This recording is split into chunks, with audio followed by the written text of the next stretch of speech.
Good morning friends, CTET का channel में आपका स्वागत है। तो फ्रेंड्स, जैसा कि आप जानते हैं कि अब एक महीने से भी कम समय रह गया है सीटेट 2020 को। तो फ्रेंड्स, अब जो हमारे वीडियोस चल रहे हैं वो पूरी तरह से बहुत क्विक वीडियोस होने वाले हैं और बहुत ही अच्छे MCQs होने वाले हैं। तो ये वाला वीडियो जो आपका इसमें है, ये आपका वीडियो आपका है प्रीवियस ईयर का मैथ्स का पेडागोजी का। तो फ्रेंड्स, ज़्यादा टाइम ना वेस्ट करते हुए कोशिश करेंगे इन 15 क्वेश्चंस को 10 से 12 मिनट में ख़त्म करने की, ताकि आप अपनी स्पीड भी चेक कर सको। तो ये आपके लिए भी एक बहुत अच्छा अवसर है कि आप अपनी स्पीड चेक कर सको, और जो लोग इस चीज़ को नहीं देख पाए हैं उन लोग के लिए इसको रिवीजन करने में बहुत अच्छा समय है। तो आइए फ्रेंड्स, इसमें स्टार्ट किया जाता है। तो इस वीडियो को स्टार्ट करते हैं। Let's start friend. पहला क्वेश्चन है, समावेशित विद्यालय में आप अपनी कक्षा में दृष्टिबाधित छात्रों की आवश्यकताओं को कैसे पूरा करेंगे। पहला ऑप्शन दिया है, शिक्षण अधिगम की वैकल्पिक प्रणालियों और साधनों का प्रयोग करके उन्हें विशेष शिक्षक के पास भेजकर। तीसरा, उन्हें अभ्यास के लिए अतिरिक्त समय देकर। चौथा है, उन्हें उच्च उपलब्धि वाले छात्रों के साथ बैठाकर। तो फ्रेंड्स, जैसा कि आप सभी जानते हैं, इसका ऑप्शन नंबर 2 है, उन्हें विशेष शिक्षा के पास भेजकर। तो ये तो बिल्कुल पॉसिबल नहीं है कि हर एक बच्चे को एक अलग से शिक्षक दिया जाए, तो ये ऑप्शन गलत हो गया। तीसरा ऑप्शन है, उन्हें अभ्यास के लिए अतिरिक्त समय देके। तो ये ऑप्शन सही है, लेकिन उतना अच्छा नहीं है कि ये ऑप्शन राइट हो सके। चौथा ऑप्शन है, उन्हें उच्च उपलब्धि वाले छात्रों के साथ बिठाकर। तो ये भी ऑप्शन अच्छा है, लेकिन इतना अच्छा नहीं है। ऑप्शन नंबर 1 है, शिक्षण अधिगम की वैकल्पिक प्रणालियों और साधनों का प्रयोग करके। तो इन तीनों ऑप्शन में जो ऑप्शन नंबर 3 है, 4 है और ऑप्शन नंबर 1 है, 2 तो बिल्कुल गलत है। 1 नंबर का जो ऑप्शन है, इसमें आप देखो कि शिक्षक जो है वो शिक्षण अधिगम की वैकल्पिक प्रणालियों और साधनों का प्रयोग कर रहा है। मतलब वो अधिक से अधिक जो है वो आपको जो है टीचिंग एड्स देने के वो कर रहा है। साथ में आपको बहुत ही अच्छा जो है आपको शिक्षण अधिगम की जो है वैकल्पिक प्रणालियाँ, मतलब स्ट्रैटेजी, अलग अलग स्ट्रैटेजियों के साथ वो आपको पढ़ाना चाहता है। तो यहाँ पे आपका पहला ऑप्शन इन चारों ऑप्शन में सबसे सही है। तो इसका राइट आंसर होगा पहला ऑप्शन। नेक्स्ट क्वेश्चन है फ्रेंड्स, कक्षा 3 के छात्र ने 16 × 25 का गुणन इस प्रकार किया। आप देख रहे हो 16 × 25 और नेक्स्ट उसको तोड़ दिया गया। और इस प्रश्न को हल करने के लिए छात्र ने गुणन के किस नियम का प्रयोग किया है। तो फ्रेंड्स, ये जो आपका ये इतना पार्ट है, ये आप चीज़ को देखो इसमें क्या कर रहा है। इसमें ये कर रहा है कि जो एक तरफ तो पूरा दिया हुआ है और दूसरी तरफ उस चीज़ को तोड़ रहा है। इसका मतलब जो है वो उसको जो है वो एक तरह डिस्ट्रीब्यूट कर रहा है। तो यहाँ पे देखिए ऐसा कौन सा ऑप्शन जो डिस्ट्रीब्यूशन को दिखा रहा है। पहला ऑप्शन है साचर्य सिद्धांत, गलत है। दूसरा पुनरावृत्ति योग, गलत है। तीसरा प्रतिलोम गुणन सिद्धांत, ये भी गलत है। चौथा वितरण सिद्धांत या डिस्ट्रीब्यूशन लॉ। तो फ्रेंड्स, यहाँ पे चौथा आपका सही हो जाएगा, डिस्ट्रीब्यूशन लॉ, या आपका इसमें हो जाएगा वितरण वाला। ठीक है। Next question friends,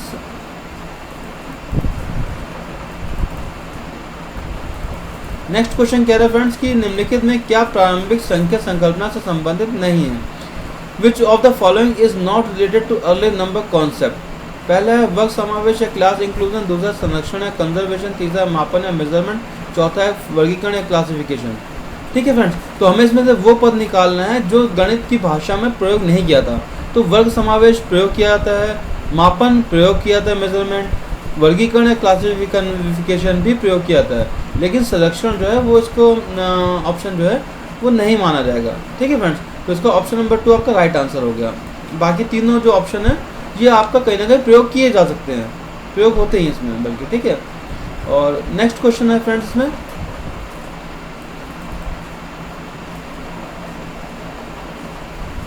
next question है फ्रेंड्स, इसमें संख्यांक और संख्या के विषय में निम्नलिखित में से कौन सा कथन सही है। ठीक है। तो पहला इसमें वो दिया है कि संख्यांक एक प्रतीक है जिसे संख्या को प्रदर्शित करने के लिए प्रयोग किया जाता है। दूसरा, एक संख्या को विभिन्न संख्यांकों द्वारा प्रदर्शित किया जा सकता है। तो फ्रेंड्स, इसमें हमें वो देखना है कि इन दोनों कथनों में से कौन सा कथन सही है, कौन सा शुद्ध है कि कौन सा अशुद्ध है। तो फ्रेंड्स, इसमें आप देखो कि लिखा है ए शुद्ध है और बी अशुद्ध है। तो आप देखो संख्यांक एक प्रतीक है जिस संख्या को प्रदर्शित करने के लिए प्रयोग किया जाता है। तो ये आपका ऑप्शन बिल्कुल ठीक है। दूसरा ऑप्शन दिया है एक संख्या को विभिन्न संख्यांकों द्वारा प्रदर्शित किया जाता है। हाँ, ये भी है कि आप एक ही नंबर को आप डिफरेंट तरीके से प्रयोग कर सकते हो, उसको आप डिफरेंट तरीके से आपको बता सकते हो। ठीक है। तो यहाँ पे क्या होगा, ए और बी दोनों सही है। तो हम देखते हैं कौन सा ऑप्शन में ऐसा कहा गया है। तो ऑप्शन नंबर 3 जो है वो कहा गया एक ए और बी दोनों ही शुद्ध हैं। तो ऑप्शन नंबर 3 जो है इसका राइट आंसर हो जाएगा। नेक्स्ट क्वेश्चन है फ्रेंड्स, इसमें निम्नलिखित में से कौन सा गणितीय प्रक्रम नहीं है? Which of the following is not a mathematical process? तो हमें वो ऑप्शन ढूंढना जो इसमें गणितीय प्रक्रम नहीं है, जो मैथमेटिकल प्रोसेस नहीं है। तो मानदर्शन, विजुअलाइजेशन है, क्योंकि आप स्थानीय मान और जातीय मान निकालते हो तो उस मानदर्शन है। दूसरा है कंठस्थ करना, ये थोड़ा विवादित है। तीसरा देखें आकलन करना या एस्टिमेशन, हाँ गणित में आकलन तो हम करते ही करते हैं। चौथा है पक्षांतरण या ट्रांसपोजिशन, मीन्स जब हम मान लीजिए एक कोई चर होता है, हम एक साइड से दूसरी साइड उसको ले आते हैं, तो जो पॉजिटिव चीज़ निगेटिव होती है और निगेटिव चीज़ जो पॉजिटिव होती है तो वो पक्षांतरण भी होता है। लेकिन कंठस्थ करना इसमें नहीं है, मेमोराइजेशन नहीं है, इसमें रट्टा नहीं मारा था। तो फ्रेंड इसका ऑप्शन नंबर जो है वो 2 ठीक हो जाएगा। नेक्स्ट क्वेश्चन है फ्रेंड्स, योग पर निम्नलिखित शाब्दिक समस्याओं को पढ़िए। एक टोकरी में 15 संतरे हैं और दूसरी टोकरी में 17 संतरे हैं, सब मिलाकर कितने संतरे हुए? तो ये योग का एक क्वेश्चन है।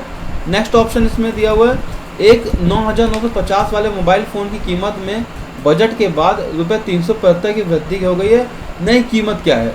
तो हमें इसमें कीमत नहीं ज्ञात करनी, हमें सिर्फ ये देखना है कि कौन सा कथन सत्य है।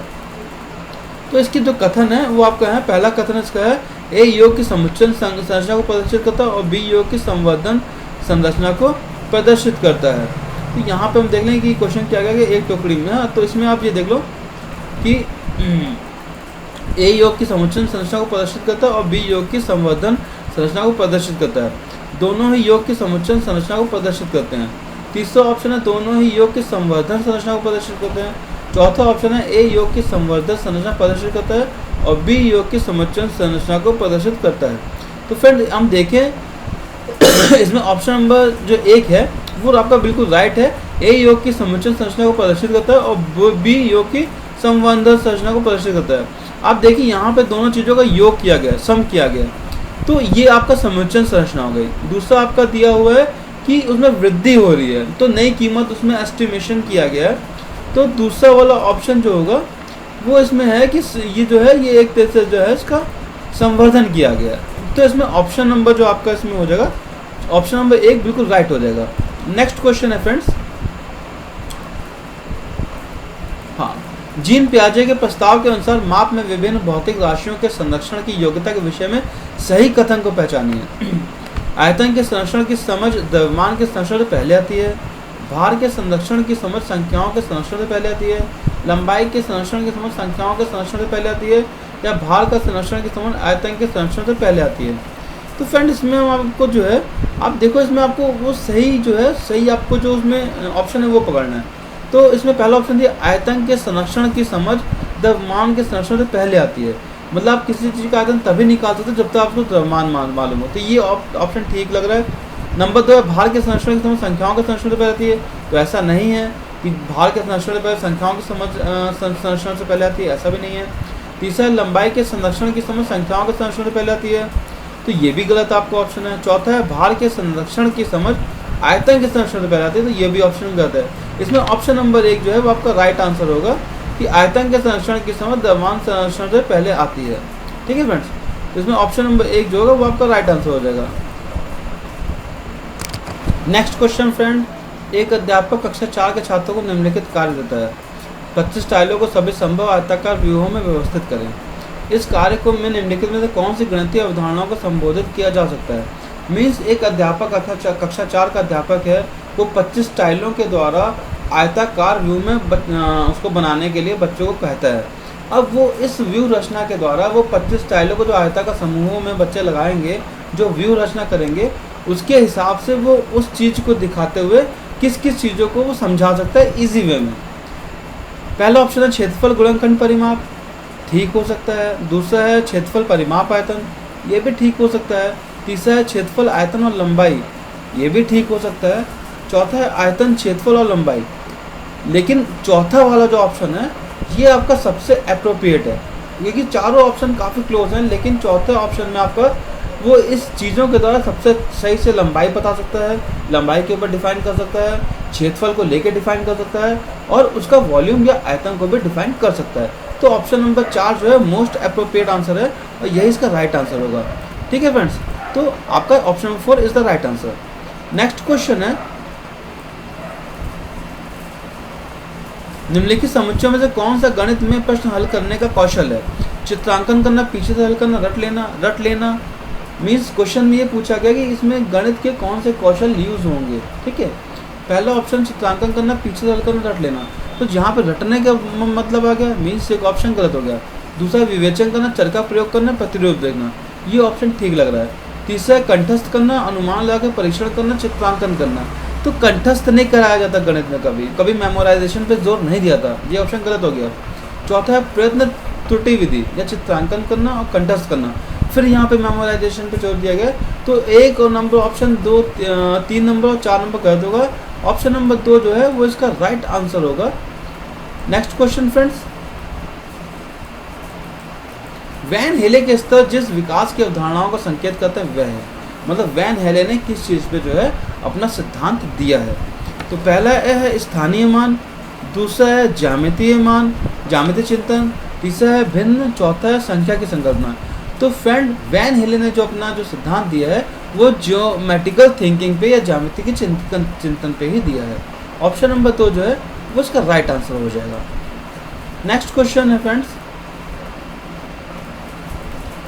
एनसीएफ 2005 की अनुशंसा के अनुसार प्राथमिक विद्यालयों का गणित पाठ्यक्रम, राष्ट्रीय पाठ्यक्रम की रूपरेखा एनसीएफ 2005 की अनुशंसा के अनुसार प्राथमिक विद्यालयों का पाठ्यक्रम कार्य विधिक प्रश्न ज्ञान पर केंद्रित होना चाहिए, गणितीय संकल्पनाओं में कठोरता देने वाला होना चाहिए, छात्रों को प्रगामी गणित के लिए तैयार करने वाला होना चाहिए, छात्रों के प्रतिदिन के अनुभव से संबंधित होना चाहिए। तो फ्रेंड्स जैसा कि इसमें देखते हैं कि इसमें दूसरा ऑप्शन है गणितीय संकल्पनाओं में कठोरता देने वाला होना चाहिए।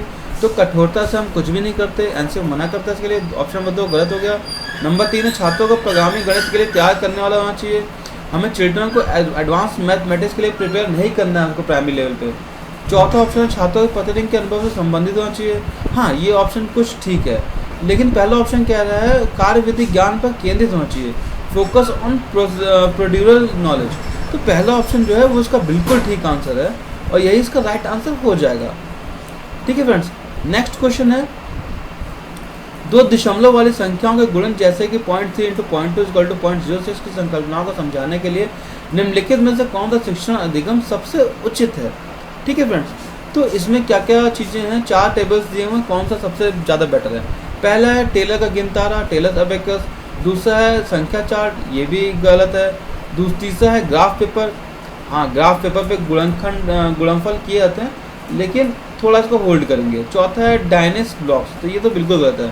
तो पहला और तीसरा ऑप्शन काफ़ी हद तक क्लोज है, लेकिन यहाँ पे जो है जो दशमलव के गुणनफल की संकल्पना को टेलर का गिनतारा ही सबसे अच्छी तरीके से समझा सकता है। तो इसका ऑप्शन नंबर पहला जो है वो बिल्कुल राइट आंसर हो जाएगा। तो option number 1 is the right answer. Option number 1 को जो है बिल्कुल हम सही टिक कर देंगे। नेक्स्ट क्वेश्चन फ्रेंड, प्राथमिक स्तर पर विद्यार्थियों के गणित अधिगम का मूल्यांकन करने के लिए निम्नलिखित में से कौन सी प्रभावशाली योजना नहीं है। हमें निगेटिव, इसमें जो पूछा है हमें निगेटिव जो है हमें वही आंसर टिक करना है। पहला, विद्यार्थियों की त्रुटियों को जानकर उनके तर्क का विश्लेषण किया जाए, जो कि बिल्कुल ठीक है, लेकिन उत्तर में नहीं पूछा तो इस ऑप्शन को नहीं टिक करेंगे।